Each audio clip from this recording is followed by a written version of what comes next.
Okay, so it's sometime later and something has gone wrong. I may have made a miscalculation. So let's plug this in. Internal battery works fine. The meter itself is fine, but if I switch to external, nothing. I was using it one day and then I saw it start glitching out, then it just crapped out on me.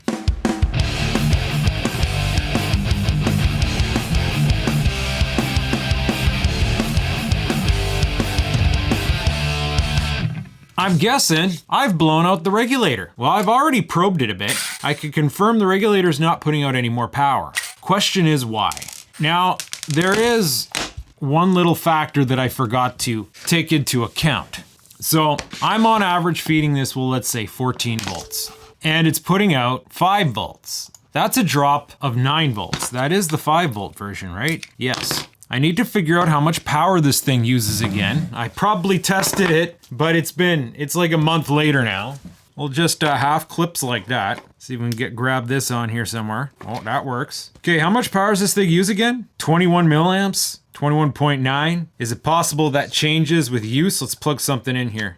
No, oh, up to 23. So it seems that number will change with use. We'll say 22. So 9 volts times 22 milliamps is, oh heck, that's only 198 milliwatts. That should be fine. Because that's the thing, most transistors, they have a max amount of power they could dissipate. And again, how a linear regulator works is it just burns off, it just flares off the excess voltage, which means it's gonna be generating heat. That's one of the reasons why the internal regulator failed. So I'm thinking this thing just couldn't handle the temperature. That, or it could be a voltage ripple issue. Is it possible I used too small capacitors? Now, one thing that's bothering me is I can't find a package power dissipation statistic for this guy, the LP2950-50. They compare voltage dropout to temperature, doesn't really help me. Absolute maximum ratings, doesn't say anything about wattage, nothing about wattage. Oh, here's something about wattage. Cent per watt junction to ambient thermal resistance. Not gonna lie, I don't know what that means. Thermal regulation, 0.2 watts. Might that have something to do with something? Either way, I'm at a bit of a loss here. Let's, for the sake of argument, look up a good old 78L05. Does it say anything about package power? Operating temperatures. It tells the temperature it can handle up to 125, but it doesn't tell the wattage dissipation, unless I'm overlooking it. Well, I guess I'm learning something new about these regulators today. They don't play by the same rules as other semiconductors, apparently. Or at least the ones that I'm used to. I'm the new kid on the block, really.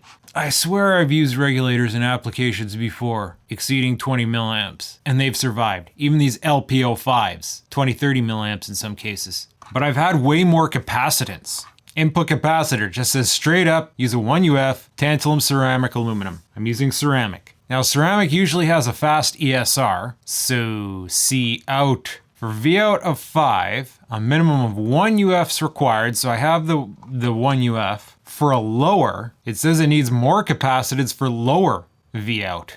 It needs a resonant frequency greater than 500K. Do I remember what these capacitors are again?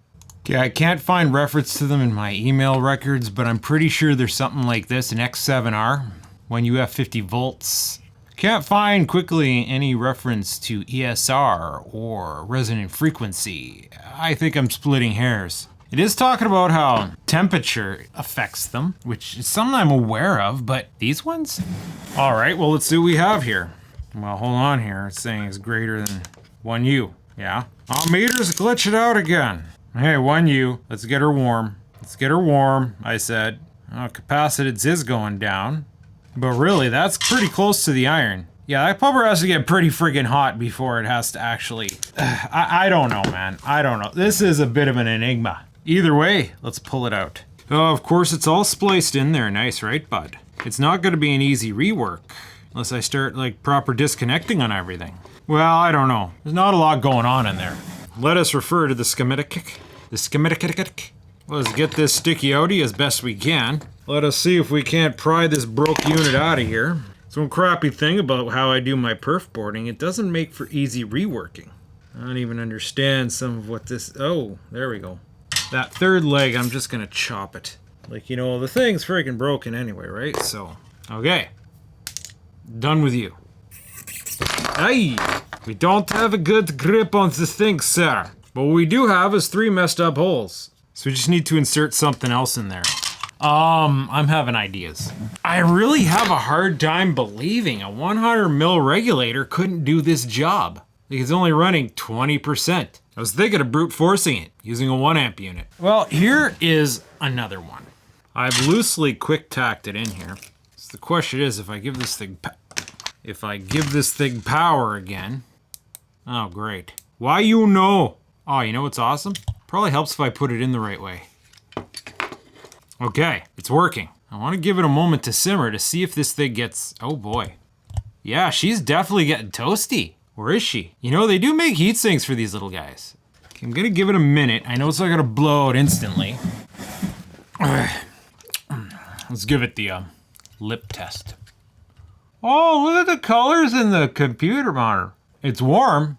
It's not burning. That or, you know, the thing is when something is hotter than your body temperature, touching it with your fingers can actually cool it down. Is it possible I just had a fluke bad regulator? Now mind you, we are only batting 12.37 right now because the workbench is fired up. The only thing I can think of, if this does blow again, is that it's a capacitance issue, somehow. Because one thing that I did notice is I was working when it fried on a little switch mode regulator circuit, DC-DC buck, and I was attempting to test the voltage ripple. And I noticed when I turned this thing on to external power, it seemed to add interference. It's definitely warm, but it does not seem like it should be over hot. You know what? I'm just gonna leave this like this. Just tacked on there all sloppy like. I'll clean it up a little bit. A little bit of fresh salt air. Fresh salt air. Fresh salt air. It's floaty. It's sloppily floaty. But I should be able to slot it back in there. I seem to have created some sort of entanglement here. I'm honestly kind of baffled because it's like, how do you F up such a basic linear regulator circuit? Should be, if I go like this, it should tell me, this thing won't read this low of a current. We'll just quick and dirty grab something off the AV here. So now that it's actually being operated, let's tack the battery back on real quick. Because right now it's measuring current. So let's flick it to internal, 23. Still nothing to write home about. Unless even larger loads screw it up. Let's plug it into my Atomos Ninja here. Still 23, and the circuit's pulling 1.7 amps. So different loads don't seem to make much of a difference. Electrovision's showing about 110 millivolts of noise. Is that on the input? No, that's on the output. 110 millivolts of noise. And like that's like, that looks like ring, regulator ring. What frequency is this noise?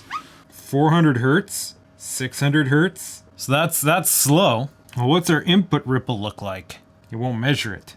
It's kind of like a wiggly little line here. I need capacitance. Ah, there it is. So that's my input ripple at 50 millivolts. Oh, is not showing up well on this camera. You'll excuse me for not setting up another camera. Here, let's see if I could tilt this one here. Okay, so that's input. This is all the noise that all this camera equipment is creating, which isn't present when I'm doing tests normally, and it looks like hell. Whoa. If we go to long waveforms, look at that. Look at that, awesome. Can't even measure the frequency. We gotta stop, bust out our cursors. We'll go from this point here to this point here, 30 hertz. Now if we zoom in, we get these waggle pusses here. 79 millivolts of noise. I guess that's not the worst thing in the world. I'm assuming because I'm running off battery, I'm gonna get the cleanest of DC over by the time we get to the bench. You know what occurred to me? Maybe I need bypass capacitance in my junction over here. Put a nice beefy capacitor in there because there's a lot of probably nuisance inductance being picked up by the line running this way. AC is one thing because AC is already a noisy signal, but pumping DC a long way from like, we've got about 20 feet of cable going from the box to the bench here. But then again, how much of this noise is being created by my contraptionary? And then my output ripple apparently looks like this. Oh, wait, that's my voltage division. 50 millivolts. Yeah, just freaking giving her, bud. 130. Oh, if we do it like this, we capture peaks as much as 230.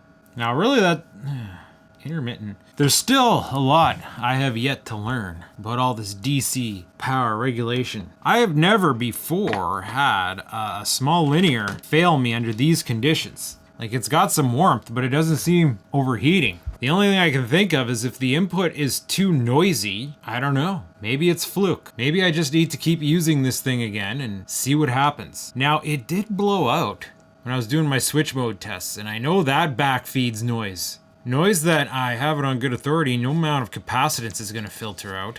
Do I need some common mode rejection? I have no clue. I guess I'm just going to see what happens. See if this thing fails again. I hate to waste components, but whenever I've used these before, I've had way more capacitance on them. Perfect example. My train box schematic uses 78L05. It's got 100 UF input capacitance, 10 plus an O1 output capacitance. It has all the capacitances. And yeah, according to my control PCB, 100 in, 10 U out, plus a 1 and a 1. Maybe I've underdone it. Okay, well, I guess we'll see. The plot thickens. And yes, indeed, I think it's a design error with my general power feed to the workbench here. So I'm gonna take, I got negative hooked up to this negative terminal. I gotta put the capacitor on the positive binding post here because I had the wherewithal to be able to like actually make this modular. And we got our power here. Now I'm gonna hook my probe up to here, and that's gonna allow me to measure the voltage ripple, which we see right now is not too bad. It says 71 millivolts, but that's what the pupper turned on. Watch what happens when I turn it off. Brrr. Would you look at that? Just splattered. Static storm. That's fun, brah. That's fun. 570, 90, that, like, bro, that's all the voltage ripple. And if we stop it and bring in our timer here, what is this other than backwards? 298 kilohertz. Like, could that be the MPPT box creating all that? You know, there is one other thing attached here that I can turn off.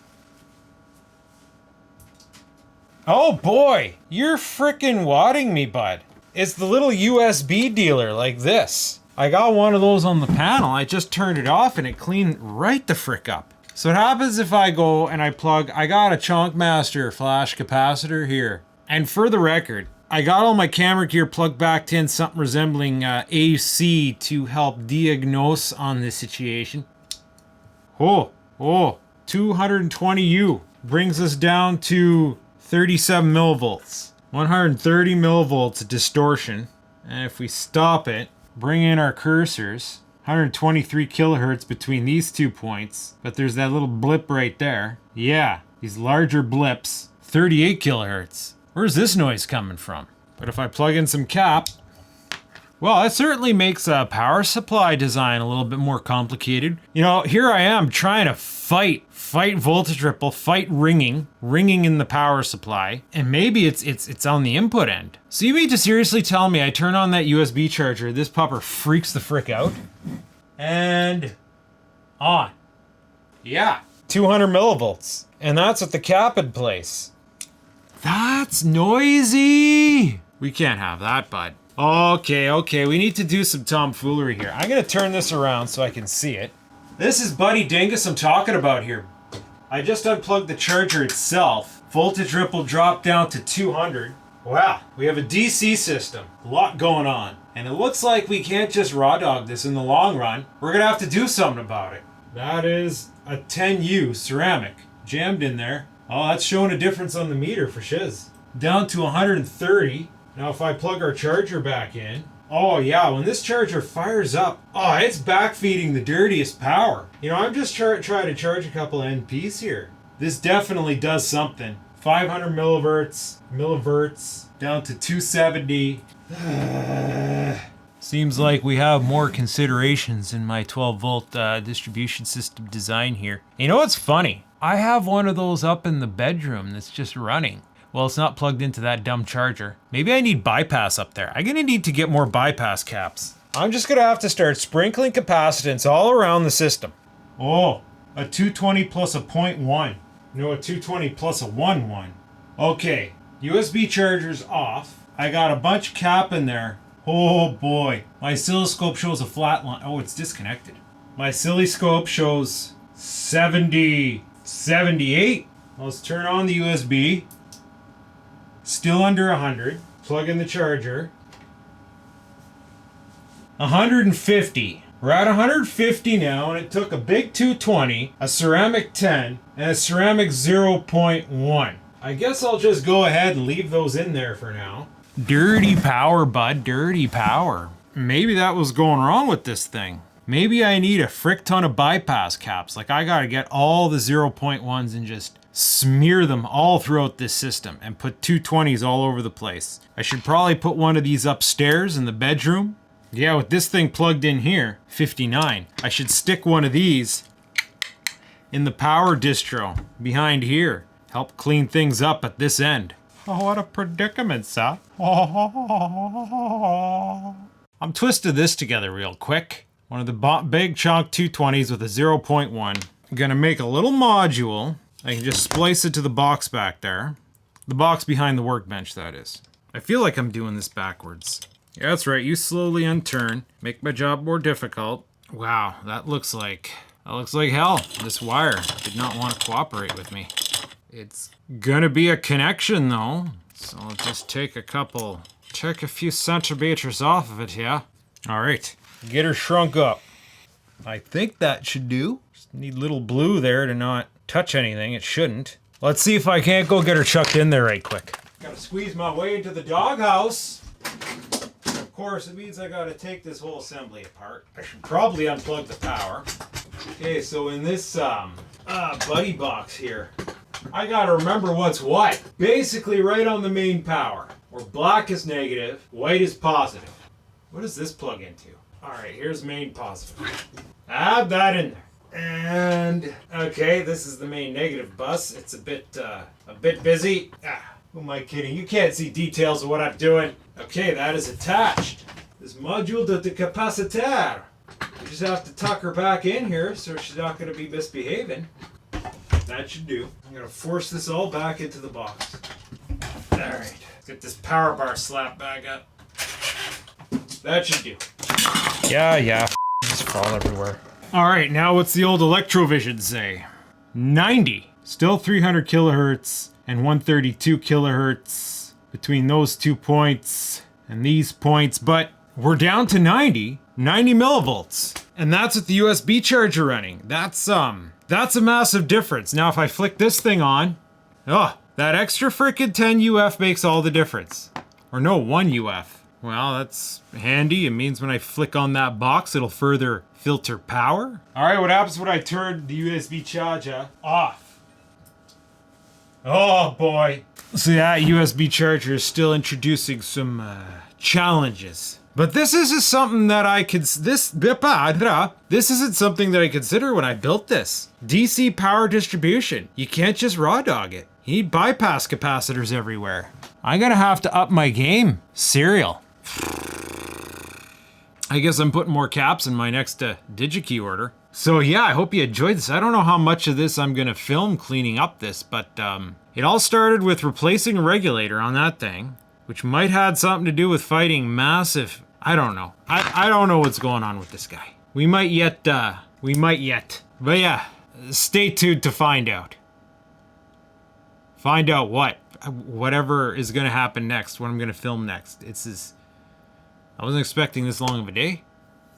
It's almost midnight. I wasn't planning on filming right now.